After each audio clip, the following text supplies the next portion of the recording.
Meu nome é Joana Maranhão, tenho 29 anos, sou brasileira.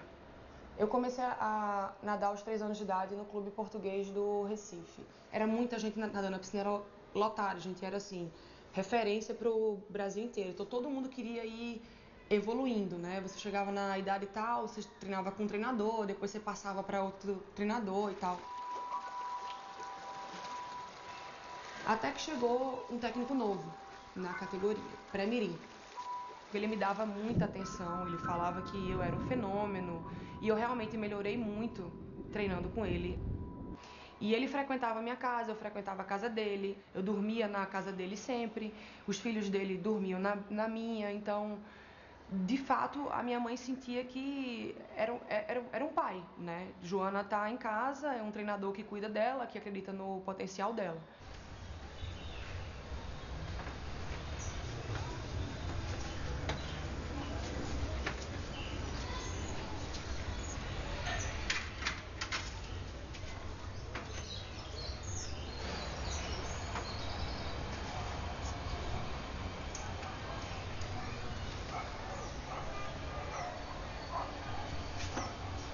Eu sou a Aline, tenho 26 anos, moro no Rio de Janeiro, nasci e fui criada aqui também.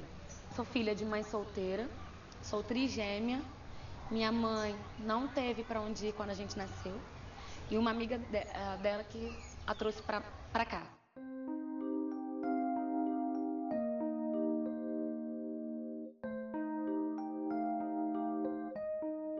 Minha mãe tinha muito pouco tempo para me dar atenção, às vezes eu ia conversar com ela.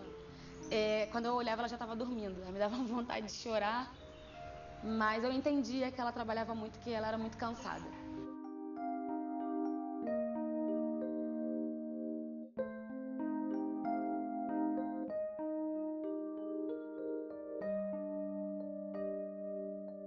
A minha mãe falava, você é a mulher, mas a mulher da casa que tem que fazer, a mulher que tem que arrumar a casa mesmo. Quando eu reclamava que meus irmãos bagunçavam.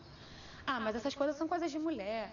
Mas a mulher tem que ser submissa ao homem, a mulher tem que obedecer, a mulher tem que entender o homem. Se o homem é muito nervoso, a mulher tem que ceder. Sempre a mulher tem que ceder.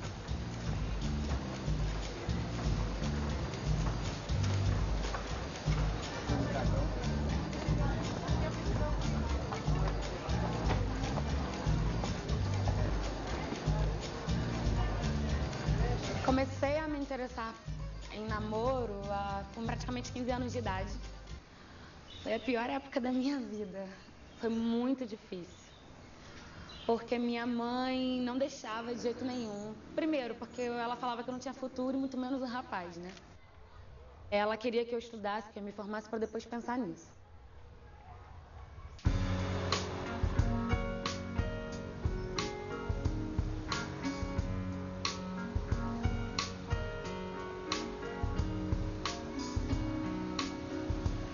Eu sou Clara Verbuck, eu sou escritora. Eu tenho 7 livros publicados, o meu primeiro saiu em 2002, mas eu comecei a publicar bem antes na internet. Eu moro 15 anos em São Paulo. Sou filha de um cara bem famoso no Rio Grande do Sul, um músico que era de uma dupla chamada Tangos e Tragédias. E se eu ficasse lá, eu ia ser pra sempre a filha do Ike. Então eu não queria ser a filha do Ike, eu queria ser a Clara.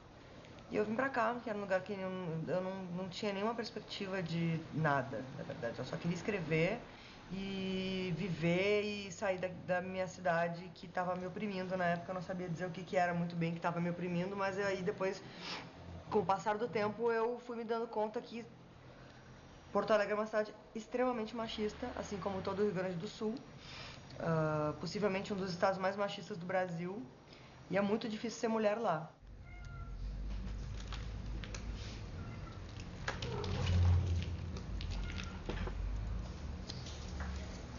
Sempre, sei lá, nadei contra a corrente, assim, acho que eu fui criada pra isso. Pela minha mãe, né? Assim, ela dizia pra eu não ser como as outras. Eu sei que isso soa meio mal hoje, mas eu consigo entender o que ela queria dizer com as outras, que é esse conceito de mulher submissa.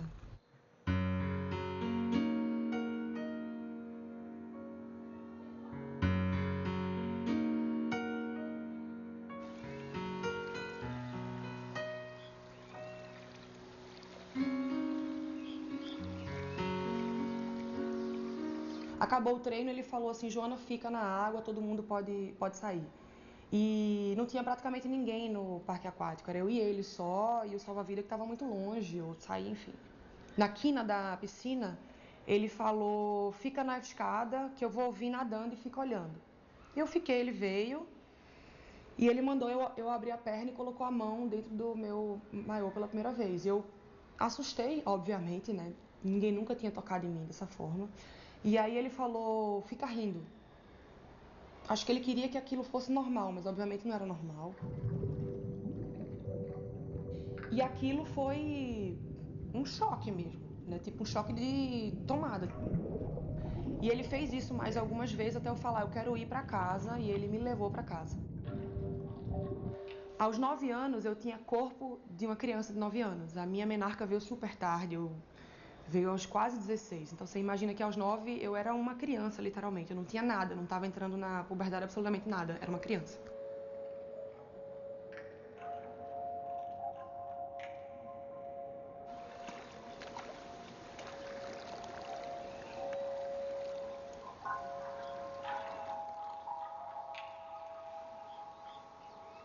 Pensar naquilo era doloroso, porque eu não sabia o que era. Né? Eu não tinha a menor ideia do que era. Então eu falei assim, bom, eu vou esquecer, ele não vai fazer isso de novo. Só que ele foi fazendo isso outras vezes.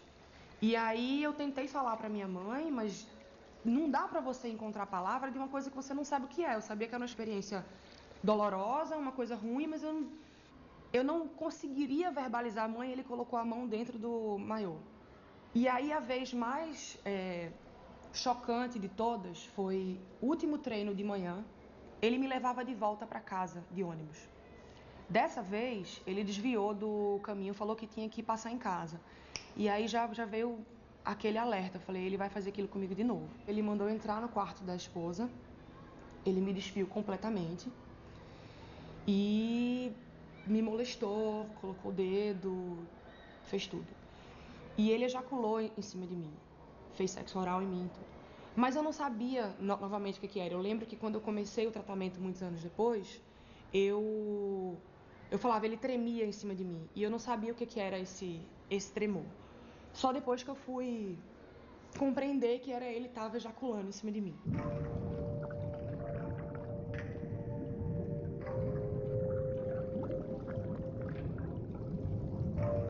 Eu chorava muito, né, enquanto ele fazia isso comigo. Ainda bem que eu chorei, porque eu consigo lembrar, ou sentir, não sei, ele tendo um pouco de pena ali. Não sei, mas talvez se eu não tivesse chorado, se eu não tivesse demonstrado, eu não sei o que mais esse homem poderia ter feito. Se ele iria ter ido até o final, se ele iria me estuprar. Ou talvez ele seja mesmo um pedófilo e ele sabia exatamente que se tivesse me estuprado, ele ia estar colocando a prova ali, né? A prova cabal, ele iria ter rompido o meu ímã, enfim. E dali eu não me lembro mais de ter visto ele. Porque depois dali eu falei, mãe, eu quero mudar de clube, eu quero mudar de escola. Eu fui fugindo de tudo, sabe?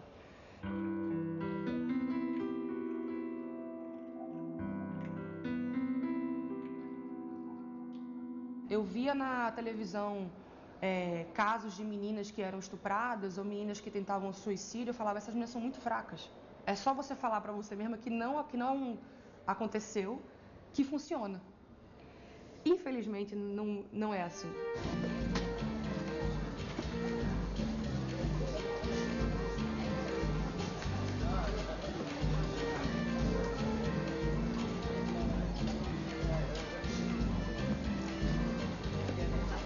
Um dia eu indo pro posto de saúde aqui no bairro vizinho, aqui na rua tinha um posto de mototáxi.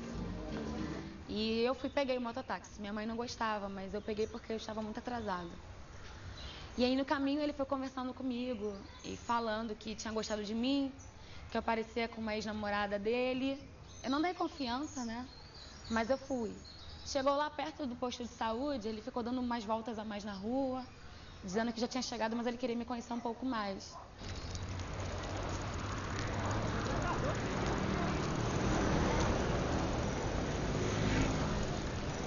Daí em diante, ele se achou no direito de forçar uma amizade comigo e ficou insistindo de todas as formas possíveis. Me cercava na rua, falava que conhecia toda a minha rotina,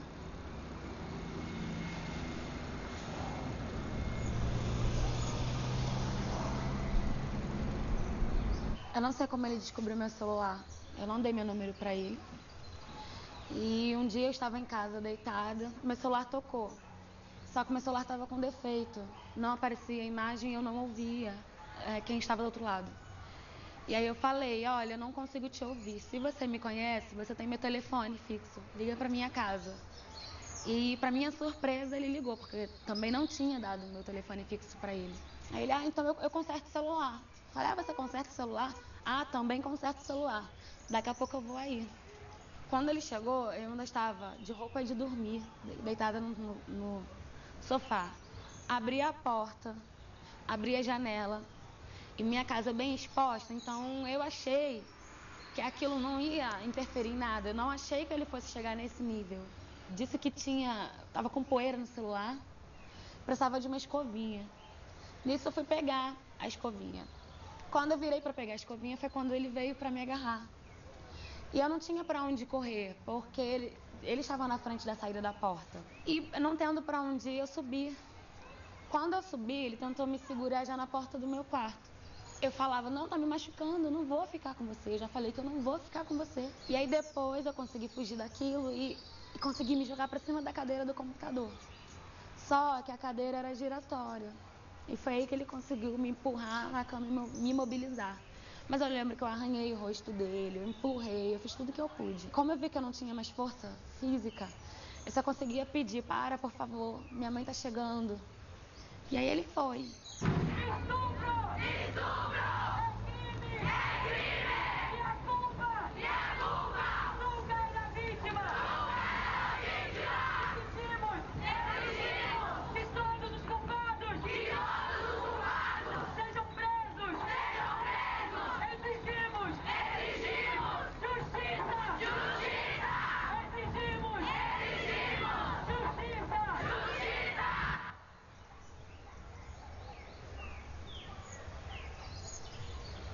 Já comecei a me sentir a pior pessoa do mundo, né?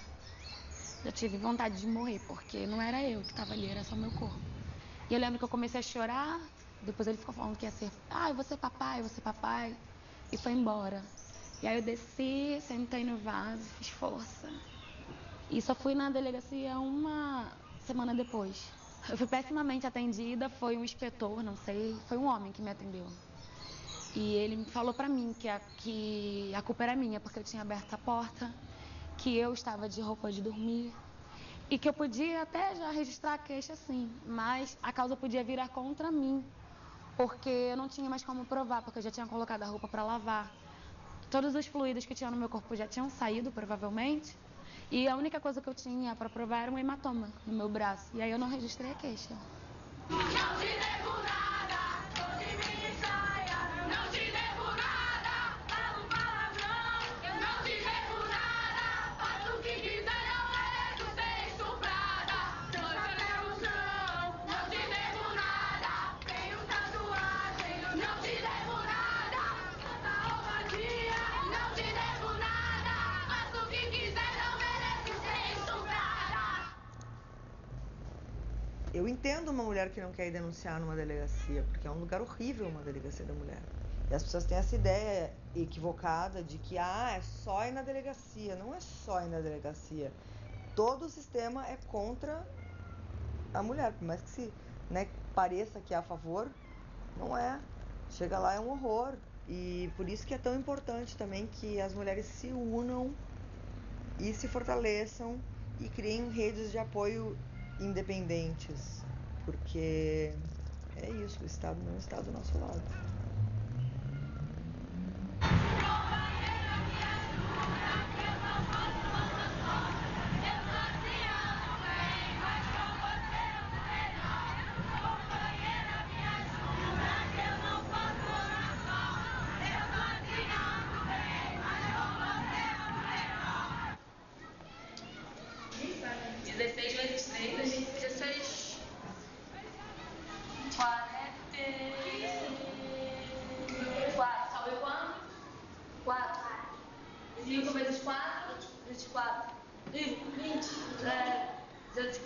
Então é menos 6, 28, 120 é?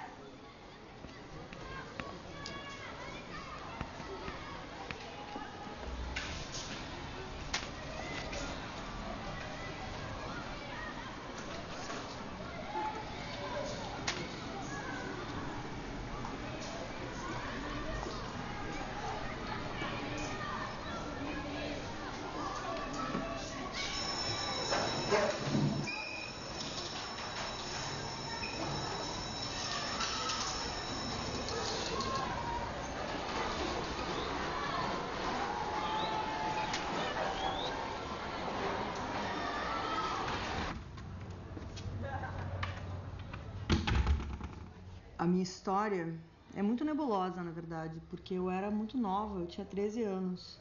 Fui para uma festa da escola.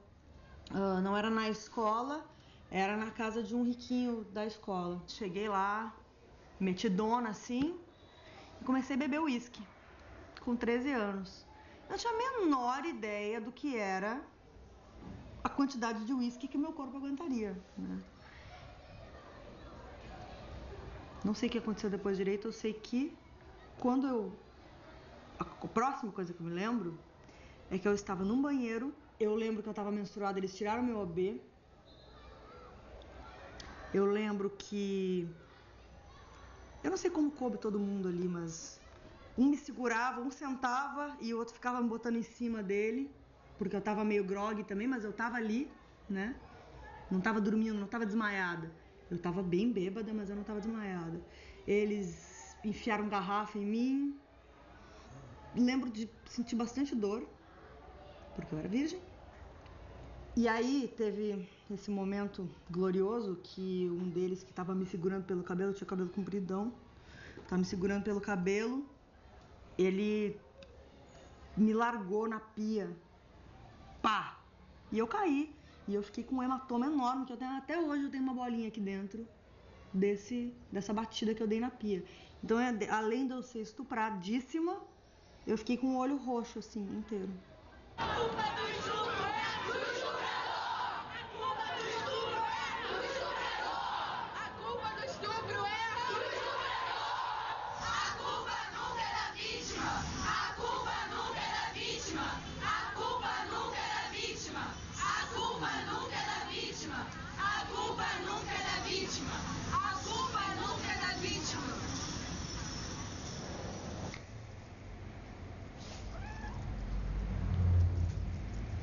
E falaram que eu tinha feito sexo consensual.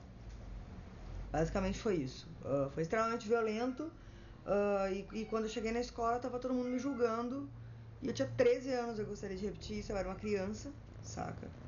Eu senti que não adiantava nem eu tentar me explicar, porque as pessoas já tinham tirado uma conclusão ali, de que eu era uma vagabunda, que tinha dado pra ter esse cara no banheiro, sabe? E obviamente não foi isso que aconteceu, eu fui estuprada, saca? Estupro não tem consentimento. Só agora, depois dos 30 anos, assim, que eu fui entender, tipo, porque tem toda essa discussão agora, né? Não melhorou nada, assim, de questões de violência contra a mulher daquela época para agora. Tem leis que nos protegem, mas às vezes não funcionam. 77% dos estupros e dos abusos ocorrem dentro de casa, com conhecidos, com parentes, não é o estuprador do beco escuro, né? Então isso aí já é um dado que fala bastante sobre qual é o valor que uma menina tem.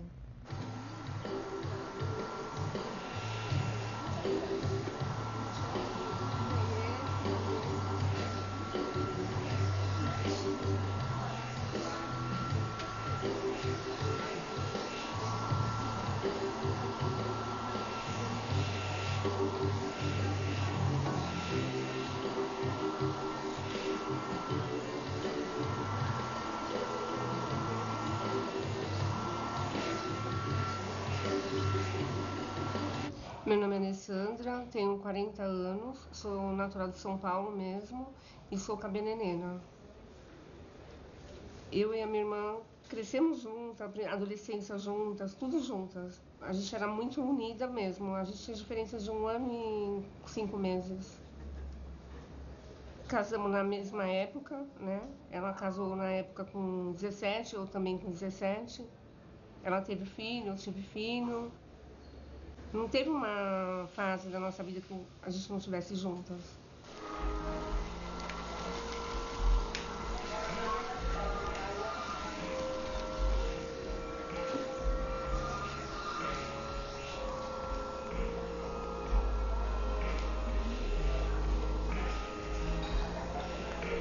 Meu primeiro casamento, ele durou meses, né? 8 meses. A gente era muito novo. E não terminou não dando certo. E logo em seguida eu conheci o pai dos meus filhos, né? E ficamos casados durante 15 anos. Era um casamento perfeito, né? A gente se dava bem, ele era amoroso, atencioso. E quando a gente fez 14 anos de casado, que eu comecei a perceber um meio distúrbio, sabe, nele? Ele era uma pessoa meio agressiva. Se eu não concordasse com alguma coisa dele, ele jogava objetos, jogava televisão, jogava as coisas, ameaçava de morte, ameaçava as crianças.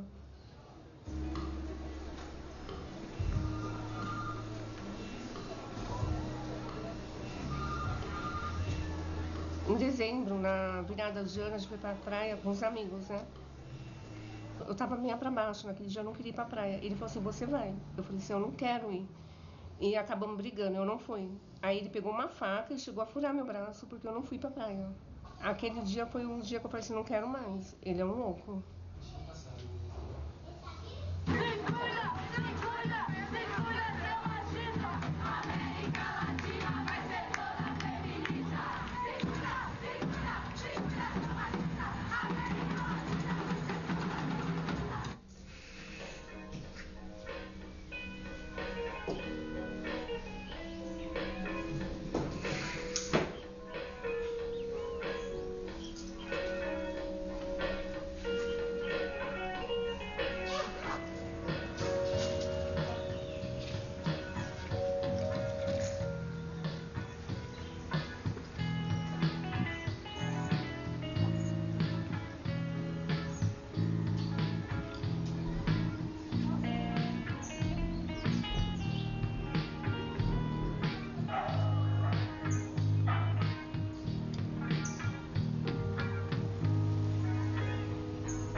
Meu nome é Delcimar, tenho 52 anos.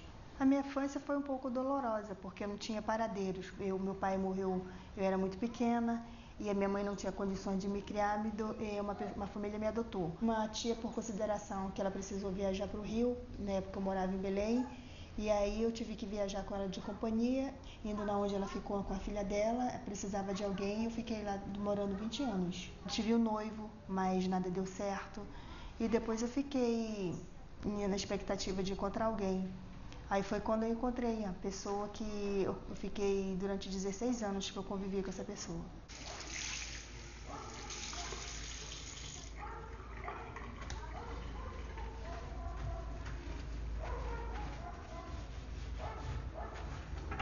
Logo nos primeiros dias que eu fui morar, ele já começou a me controlar. Eu não podia sair.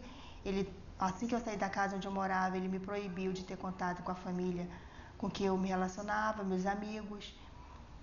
E fiquei trancada dentro de casa.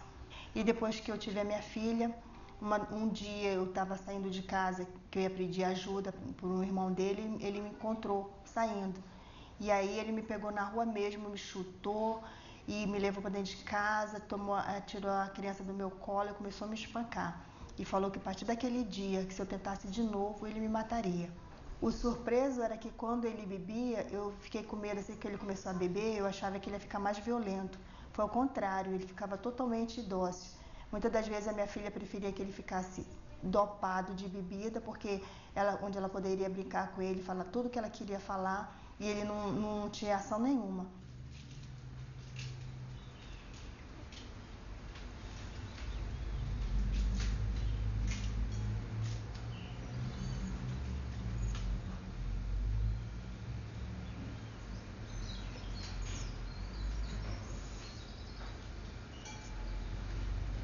Eu me chamo Luísa Botelho Brunet.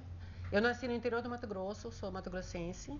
Bom, a minha infância foi muito feliz, mas eu comecei a perceber uma certa época que meus pais começaram a entrar numas brigas constantes. Era um casal lindo, jovem, apaixonado, que foi desbravar o Mato Grosso. Tiveram 8 filhos.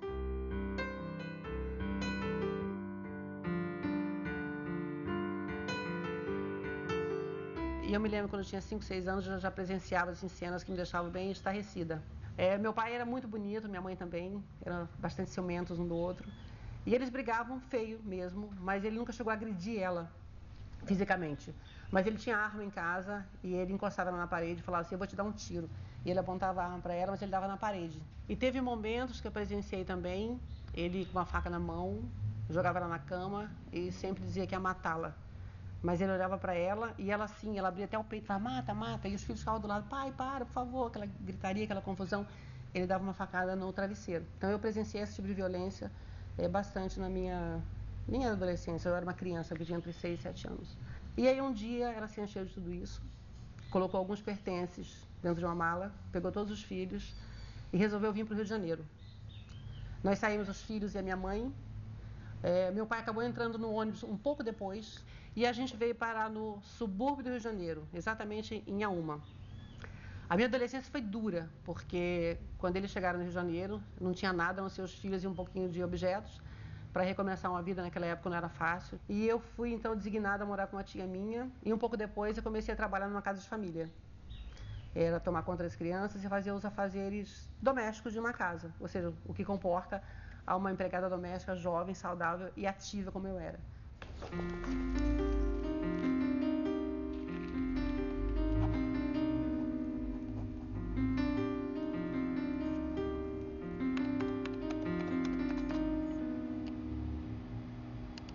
O meu nome é Maria da Penha Maia Fernandes. Eu sou cearense, da cidade de Fortaleza. A minha mãe deixou de trabalhar quando eu nasci, porque ela era muito dedicada à família. Fiz mestrado em parasitologia de análises clínicas na USP.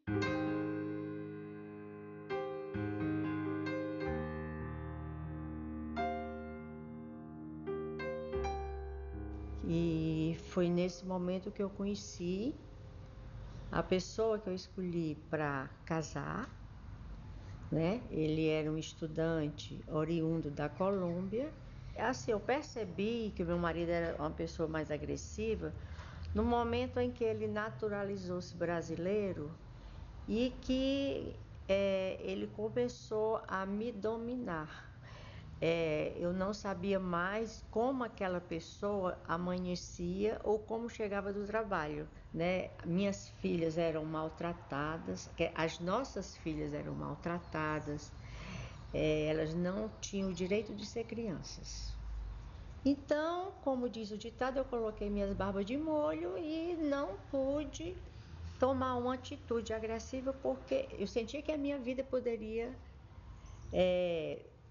deixar de existir, né?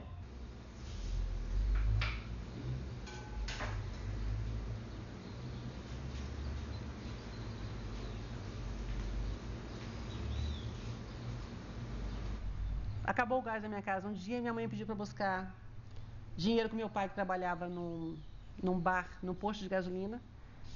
E eu vejo que vem um homem muito bonito em minha direção. Olhei para ele, achei ele bonito e fui para casa. E à noite eu ia para a escola.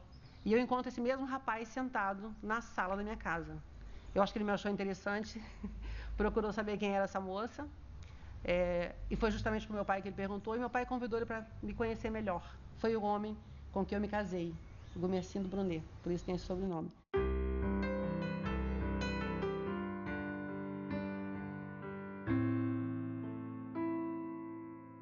Eu passei 6 anos casada com o Gugu, Gumercindo, e iniciou então a minha carreira de modelo, logo no começo do casamento. Então, aos 17 anos, eu já era considerada uma sex symbol, né? Aquela mulher que sai na capa da manchete da época, as revistas com uma sensualidade assim, mais para fora, ou seja, eu não tinha vergonha do meu corpo, era muito bem resolvida com o meu corpo, era uma espécie de admiração por uma mulher que eu não conhecia, porque depois eu voltava para casa e continuava a minha vida de dona de casa, apesar de trabalhar como modelo, mas eu sempre lavei, passei e cozinhei, sempre gostei de ser mulher, de cuidar do marido, de cuidar da casa, de cuidar da minha família toda.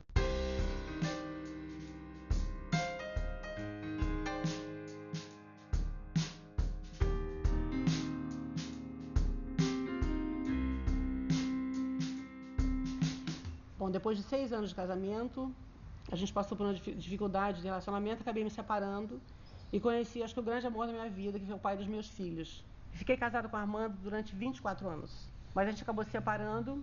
Eu fiquei durante 3 anos separada, muito tranquila, achando que nunca mais na minha vida ia conhecer alguém que valesse a pena, porque eu estava super criteriosa e com medo de me envolver novamente, e acabei conhecendo um terceiro homem da minha vida. Eu acho que todo começo de relacionamento, eu acho que os dois lados são bem amorosos um com o outro, né? A gente já nasce meio que pronto, né? Eu acho que quando começa a aparecer algum desvio de conduta em ambos é porque a coisa já está lá, né? Principalmente nos depoimentos, nas coisas que eu tenho lido a respeito de violência contra a mulher, é assim que acontece. É uma agressão aqui, ali, e a coisa vai crescendo. E aí você se pergunta, mas por que aconteceu isso? Se era o homem que eu amava, se o nosso relacionamento estava tão bem, você não consegue perceber quando isso começa.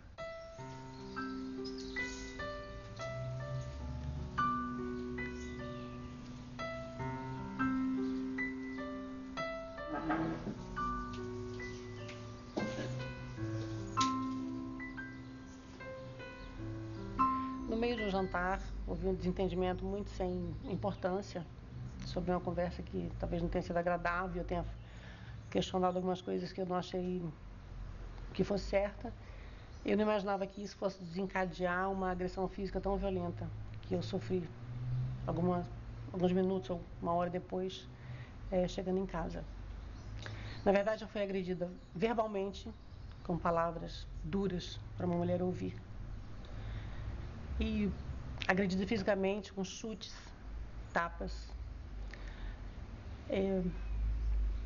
com o olho roxo e 4 costelas quebradas. Eu não consigo avaliar o porquê que chegou nesse nível de agressão.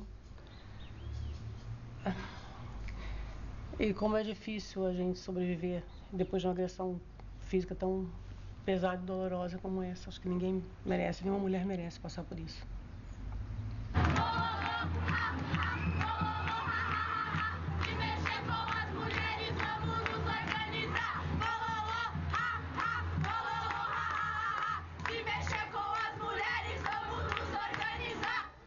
Eu voltei para São Paulo e procurei a delegacia da mulher, né? E fiz o BO e eles me aconselharam a entrar com processo, senão não adianta nada, né? E mostrei o processo para ele, ele debochou da minha cara, né? A partir desse momento, a minha vida virou um inferno mesmo. Caí que ele ficou pior. Quanto mais eu não queria, mais ele ficava agressivo.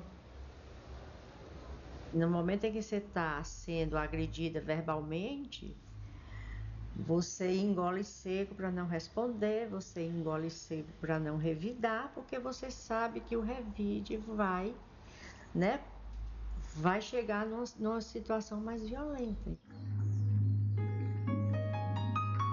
Até um dia em que eu estava dormindo e escutei um tiro dentro do quarto. E eu quis me mexer e não consegui. Então eu disse, puxa, o Marco me matou.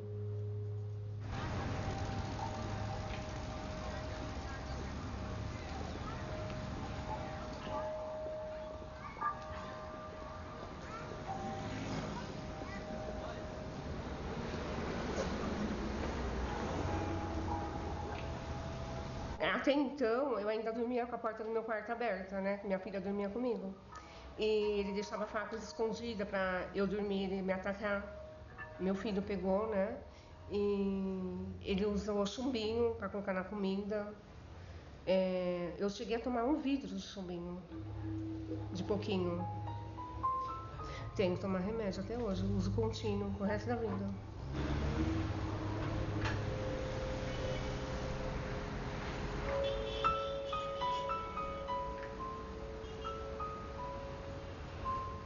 Aí quando foi num domingo de Páscoa, né, eu levantei, eu me senti um pouco livre, né, porque eu já tinha alugado uma casa e desci para tomar café, que já fazia anos que eu não descia para tomar café na minha casa.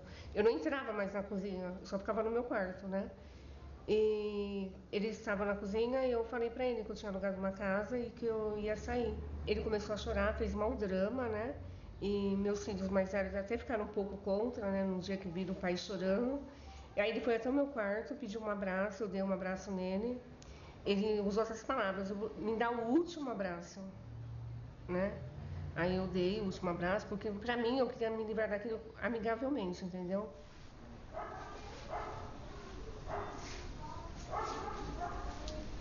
Nós entramos para a igreja.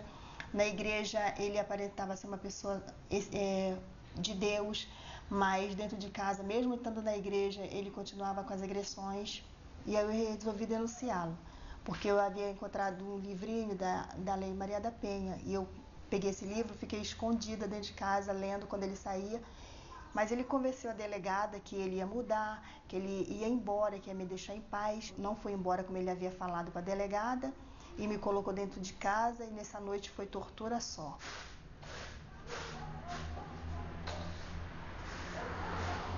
A gente se apaixona, acha que é um homem que se realiza em todos os sentidos na sua vida.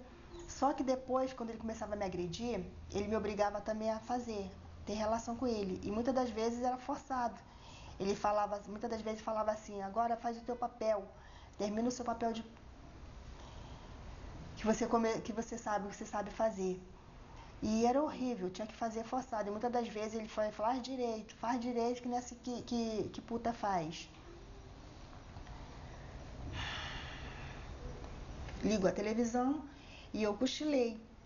E porque eu cochilei foi o motivo dele começar a brigar comigo. Foi na cozinha, pegou uma faca que era tipo um punhal, me encostou na parede e colocou a faca no meu pescoço. Nisso que ele colocou a faca no meu pescoço, num movimento só que eu fiz, o sangue escorreu.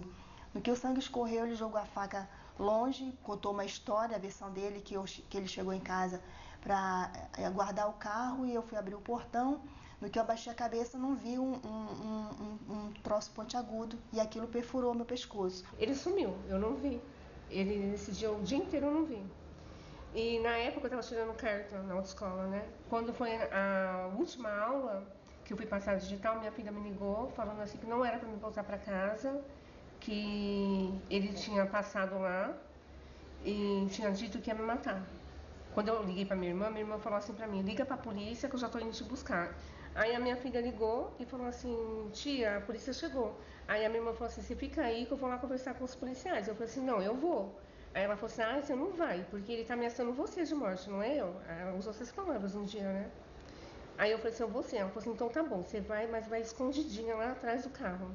Querendo me proteger, né? A minha amiga abriu o portão e saiu minha amiga, saiu eu e saiu minha irmã. E ele tava de tocaia. A gente conversando assim, do nada, ele desceu com o carro com tudo.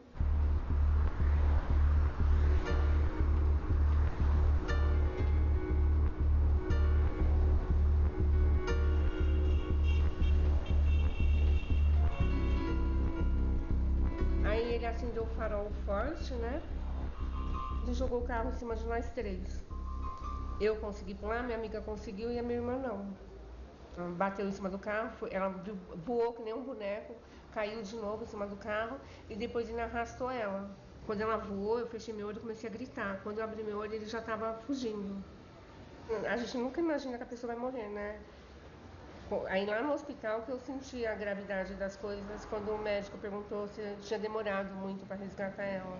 Aí foi onde que caiu a minha ficha. Eu me senti culpada pela morte dela um bom tempo.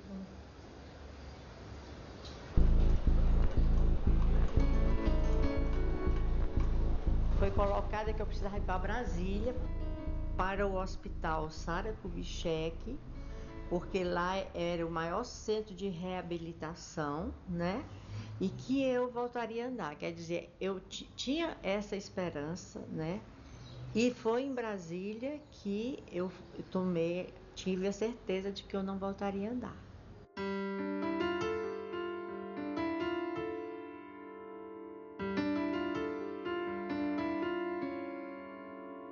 Quando eu voltei, quando eu cheguei em Fortaleza, né, ele já foi sendo mais contundente, olha, não quero vizinho lhe visitando, não quero família lhe visitando, né? Você vai ter que se superar. Então, naquele momento, eu disse para mim mesma, não tem jeito. Como é que eu vou sair dessa? Companheira, me ajude, eu não posso andar só.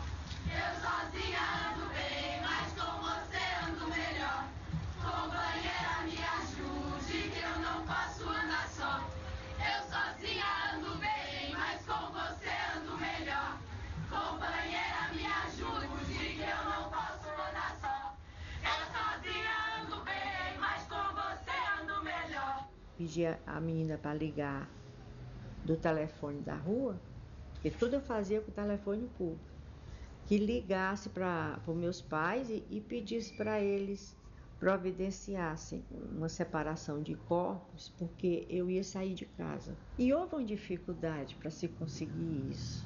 A minha irmã foi num advogado e ele falou que ele achava que eu devia esperar mais porque eu devia estar muito traumatizada. E ele também traumatizado pela minha situação. Um outro advogado que foi solicitado, né? E ele deu então. Aí ele veio com a história, né? De que ia viajar a serviço na semana seguinte, vamos dizer. Aí eu fui para a casa dos meus pais, chamei o diretor da empresa que ele trabalhava, entreguei a chave da casa, falei para ele o que tinha acontecido, que eu não tinha condições mais de conviver e que ele entregasse a chave para ele, tudo isso.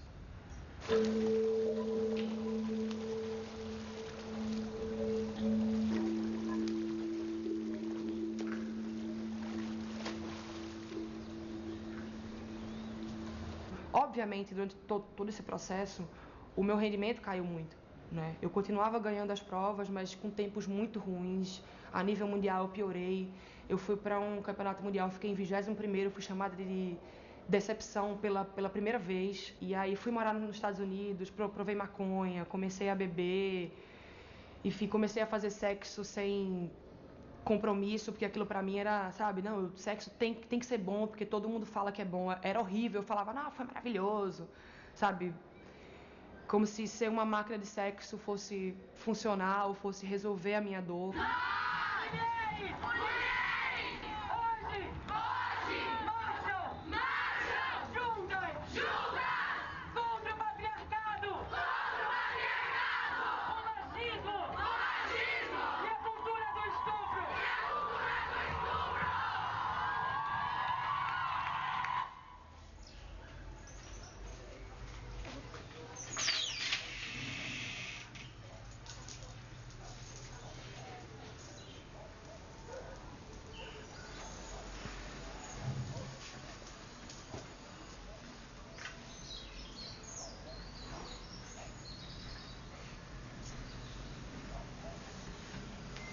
Seis meses depois do crime, eu consegui a ajuda do movimento de mulheres de São Gonçalo. Foi quando, enfim, eu registrei a ocorrência. Eu cheguei lá muito deprimida, muito cabisbaixa, abaixo do peso, muito sofrida. Eu não tinha vaidade, andava como um rapaz, como um menino, procurava esconder ao máximo o meu corpo e tinha pavor dos olhares masculinos na rua. Lá em São Gonçalo, eu registrei a ocorrência. Lá o delegado me atendeu super bem para que eu pedisse o apoio da Lei Maria da Penha. E eu pedi, foi me concedido. Imediatamente eu comecei o tratamento psicológico. Foi maravilhoso, me ajudou muito.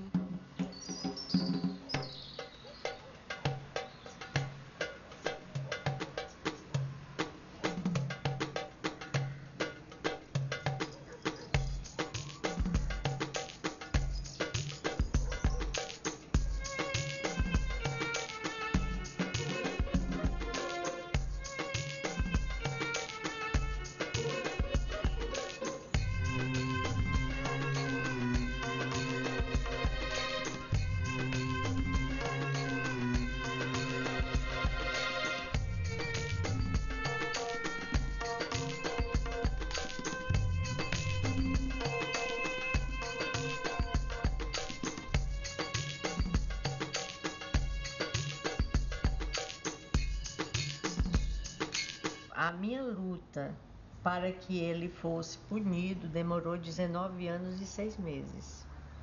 Nesse período, ele foi julgado por 2 vezes no júri popular, por 2 vezes foi condenado e por 2 vezes saiu do fora em liberdade.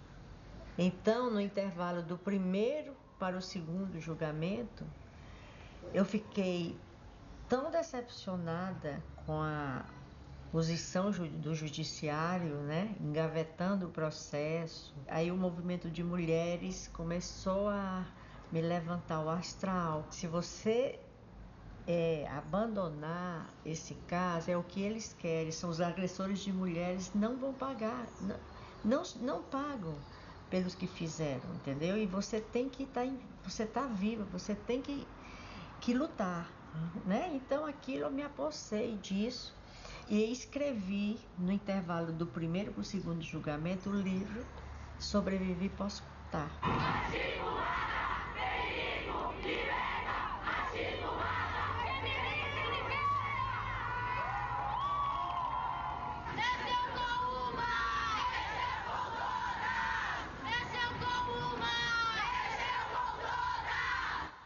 E me ligaram e perguntaram se eu queria denunciar o Brasil na OEA, porque o Brasil já havia assinado tratados internacionais se comprometendo a combater a impunidade dos agressores de mulheres e ainda não estava acontecendo isso, e que eu estava exemplificando nesse livro um caso típico, né, de negligência do Poder Judiciário.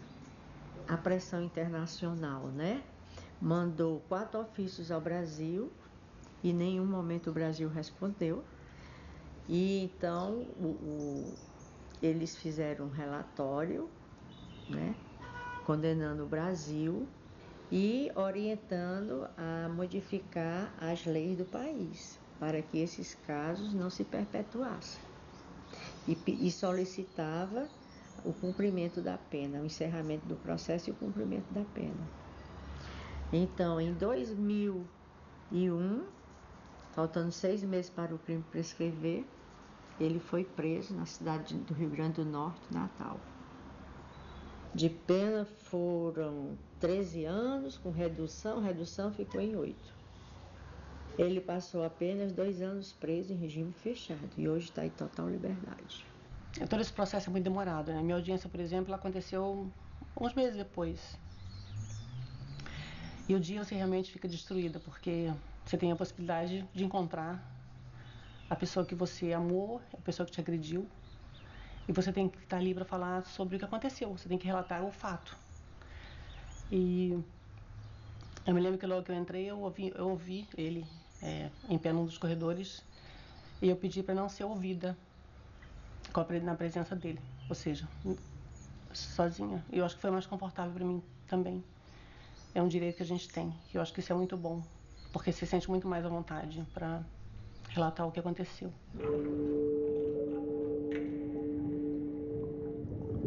Tive que ir para uma audiência e tive que cruzar com ele de novo. E até então eu falei, eu vou olhar na cara dele, vou perguntar se ele não fez, para ele negar na minha cara. Mas assim, quando esse homem passou do meu lado, eu voltei a ser a criancinha de 9 anos de idade. Tive uma crise de choro, fiquei péssima, não consegui olhar no rosto dele a audiência inteira. Essas fotos estão na internet até hoje, é horrível. E aí a minha mãe falou, a partir de agora, todo esse processo jurídico, quem vai tomar conta sou eu. E esse processo rola até hoje, porque eu e minha mãe nos tornamos réis, né? Ele processou a gente por calúnia e por difamação.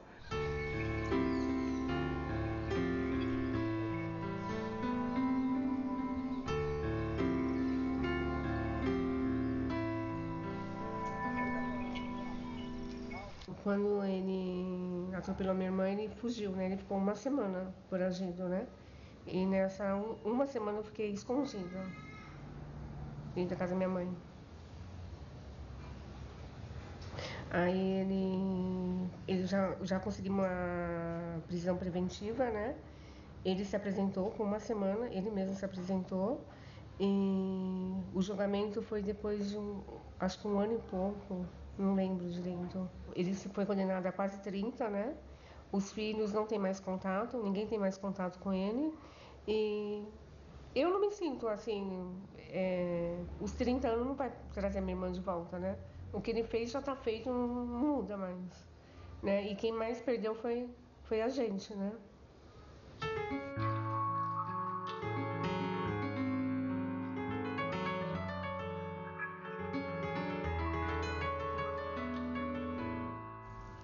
Maria, como é que a lei tem repercutido esses anos todos? Já se passaram alguns anos desde que a lei foi, enfim, entrou em vigor. Como é que você vê isso? Eu ainda vejo com muita cautela, porque Eu esperava que ela estivesse ainda mais atuante, mas a gente sabe que nos pequenos municípios, com raras exceções, a gente não tem a política pública que faça com que a lei saia do papel. A comunicação é importante, sim, tem ajudado as mulheres, mas é necessário que o gestor público se comprometa com a questão da violência contra a mulher.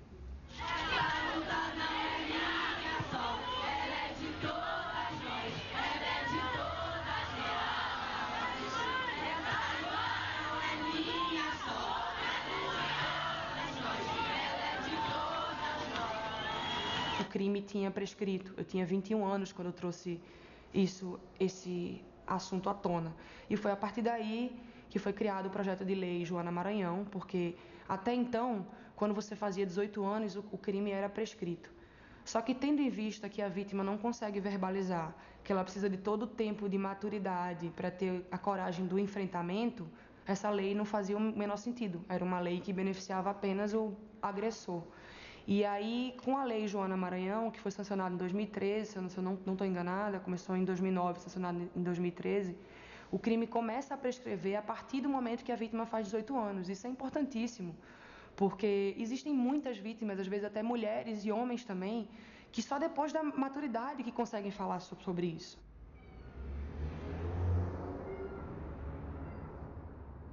As mulheres nunca vão se equiparar aos homens se elas seguirem sendo criadas de forma diferente. Os meninos ainda são criados de uma forma, as meninas são criadas de outra. Claro que existem algumas diferenças biológicas, mas assim, comportamentais e politicamente mesmo, a gente não é criada da mesma forma. Mulher é criada para ter vergonha do corpo, para se comportar, tira a mão daí menina, e menino é criado para sempre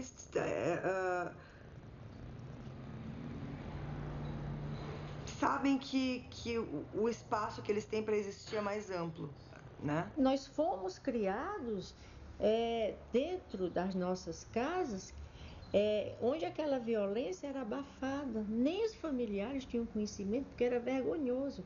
É como a mulher ela fosse taxada de incompetente em fazer com que a sua casa fosse harmônica. Você imagina o quanto a mulher já melhorou o mundo? Muito. Muito. O tempo todo. Né? Então, a gente precisa realmente que os homens se conscientizem disso. Da importância, valor que a mulher tem. Porque esse homem vai se tornar uma pessoa de mais valor, né, para a mulher, com certeza. Eu não sou justiça.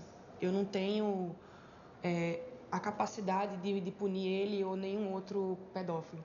Mas talvez se a minha mãe tivesse conversado comigo quando eu era pequena do que é um carinho permitido, o que é um carinho abusivo, talvez quando ele colocou a mão em mim pela primeira vez eu tivesse dito não. Como uma amiga minha me disse muitos anos depois que ele colocou a mão nela e ela disse não. Só que a minha mãe não foi ensinada a isso, a minha avó não foi ensinada a isso. Então é muito esse processo da educação sexual preventiva que as crianças precisam ter para ter uma segurança, porque eu não sabia o que falar, nem para quem falar.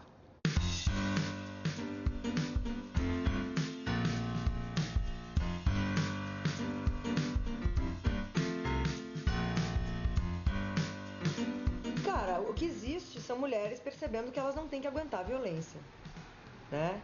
E não só mulheres adultas que já passaram por violência, meninas, essa próxima geração já sabe se colocar, já sabe se posicionar. Isso se deve muito à internet, muito mesmo, assim. Eu vejo que as meninas aprendem muito e conversam, e se organizam. Tipo, a minha filha de 13 anos já tem o discurso dela, ela não tá repetindo o meu discurso.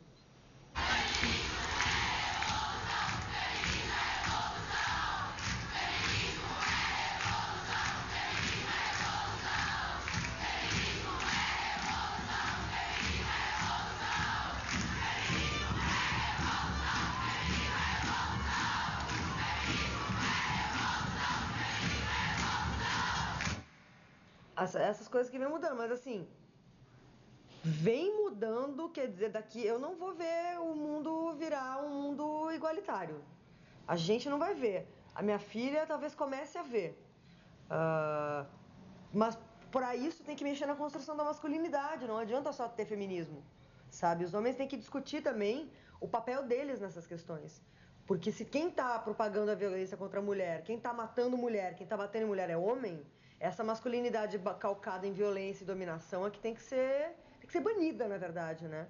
Porque desumaniza os caras. E como a principal finalidade da lei, que leva o meu nome, não é de punir os homens, mas é de proteger a mulher e punir o homem agressor, né? Então nós temos hoje muitos homens trabalhando essa questão, porque eles estão pensando na sua descendência, não é? Porque na hora em que ele tem filhas mulheres, ele pensa.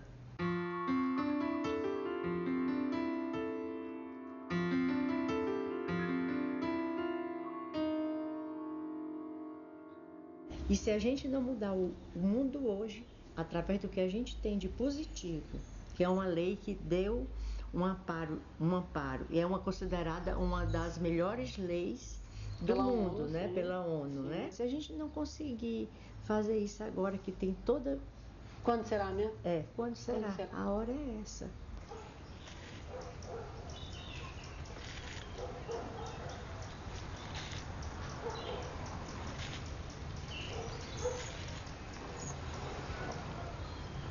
Eu liguei para o 180 e procurei me informar se eu denunciando, se eu teria um lugar seguro para mim. Ela me orientou que sim. Então, no abrigo, eu fiquei 6 meses, o período é de 4 meses, e lá você tenta organizar sua vida. E hoje em dia, ele continua levando a vida dele lá, eu não tenho contato, nunca mais falei com ele.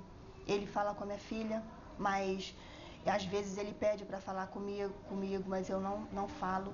Não quero aproximação nenhuma. Uma vez que eu tomei a decisão de ir embora, eu falei para nunca mais voltar, nem amizade, nem nada.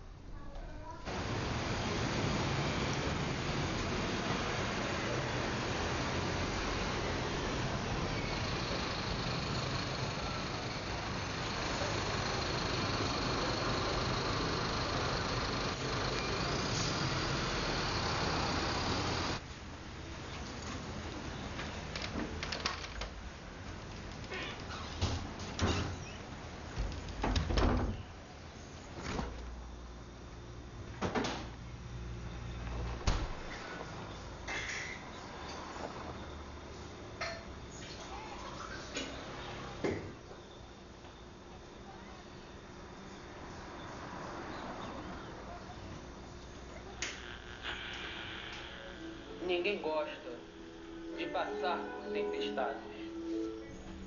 Ninguém gosta de, na trajetória da vida, passar por tempestades.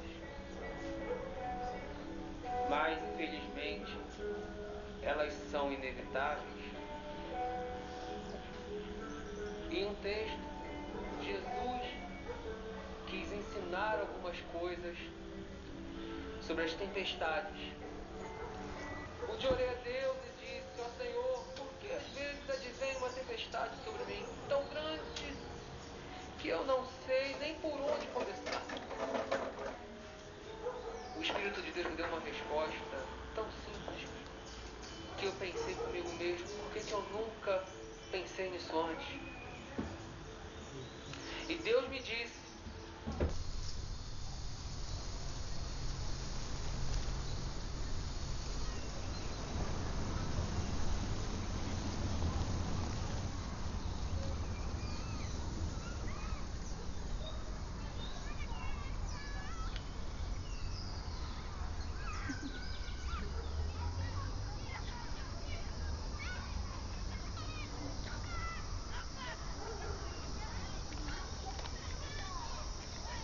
Depois da morte da minha irmã, a parte mais difícil para mim foi voltar a trabalhar, né?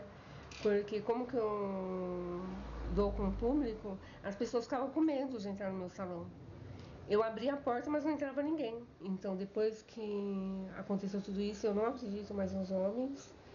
Por mais que eu me esforce, mas a gente fica com o pé atrás, né? Até onde vai, porque a gente não conhece a pessoa, né?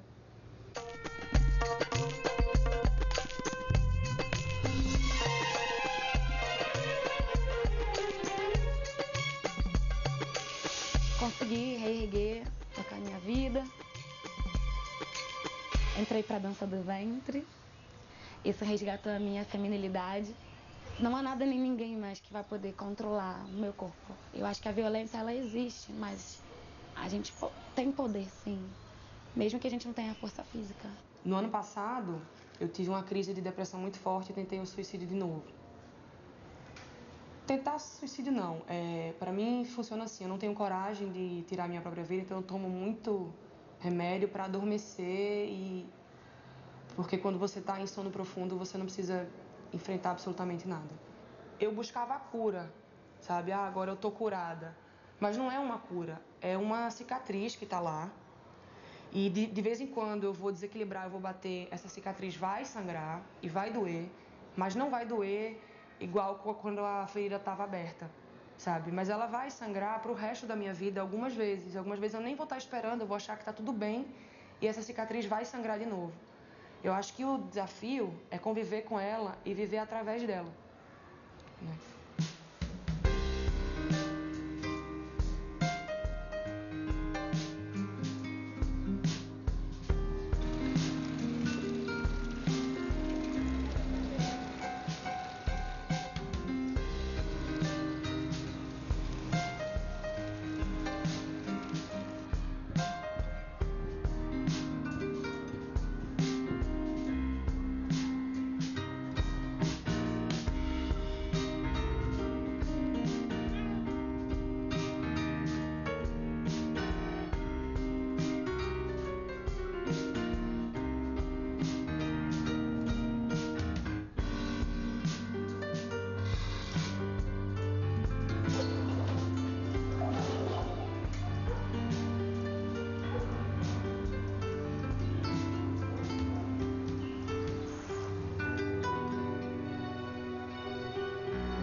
E joga água fervendo se você se aventurar. Eu solto o cachorro e apontando pra você eu grito Pex. Eu quero ver você pular, você correr na frente dos vizinhos. Você vai se arrepender de levantar a mão pra mim.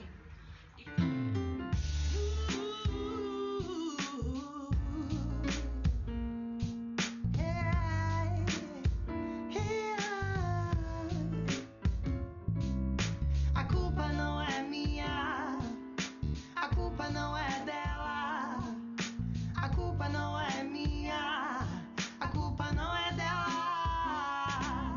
a culpa não é minha, a culpa não é dela, a culpa não é minha, a culpa não é dela. A violência foi você quem cometeu. A estupidez é toda sua. O crime consumado entre você e eu. E o perdão não cura a sua loucura. Vai ter que pagar, vai ter que encarar, vai ter que pagar, vai. A culpa não é dela. Vai ter que pagar, vai ter que encarar, vai ter que pagar, vai. A culpa não é dela. Vai ter que encarar, vai ter que pagar, vai. A culpa não é dela. Vai ter que pagar, vai ter que encarar, vai ter que pagar, vai. A